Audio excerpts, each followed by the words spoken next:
Hey guys, this is Johnny at SoCal EMS, and what we're going over today is going to be the patient assessment for a medical patient. So as always, when we start these assessments, the first thing we want to do is BSI, PPE, PenMan.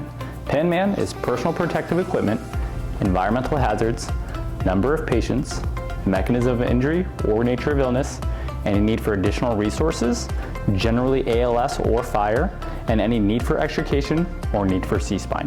After we've cleared BSI, PPE, PenMan, we can then approach our patient. As we approach our patient, we want to get our general impression, which is our age, sex, position, and level of distress. And that's something that we can do from afar as we approach our patient and watch them.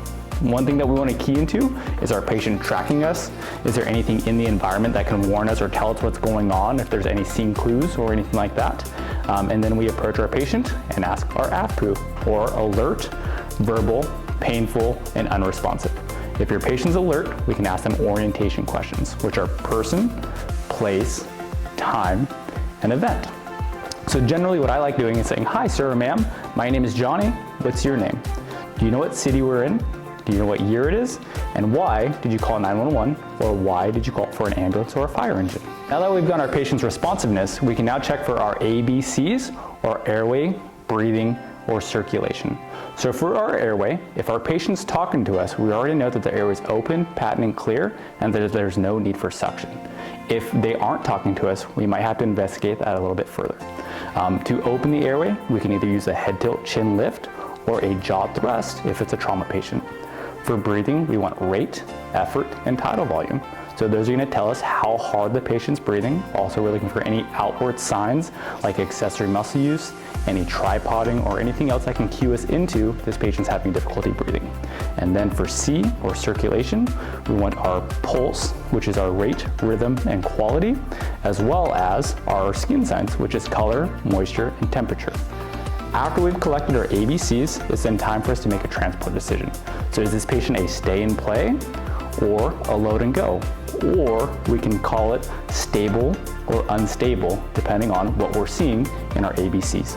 So after we've established that this patient's either stable or unstable or load and go criteria, we have to then assess our patient further. So we can do a couple of things now. We can get our vital signs, which we're going to use PR bells, pulse, respirations, blood pressure, eyes, lungs, level of consciousness, sugar, skin signs, or SpO2.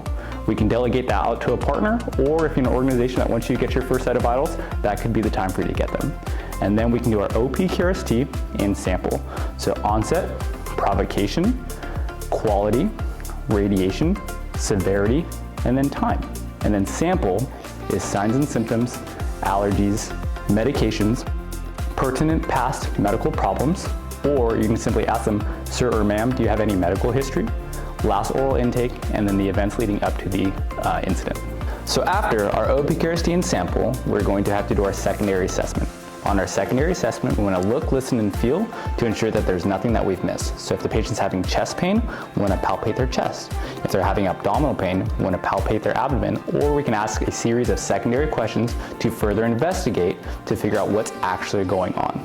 If we deem this patient stable or unstable, we need to reassess their vitals every 5 minutes or every 15 minutes depending on their stability. After your secondary assessment, if you haven't already made a transport decision, this is now the time to make your transport decision and maybe start getting this patient towards the hospital for further assessment and evaluation.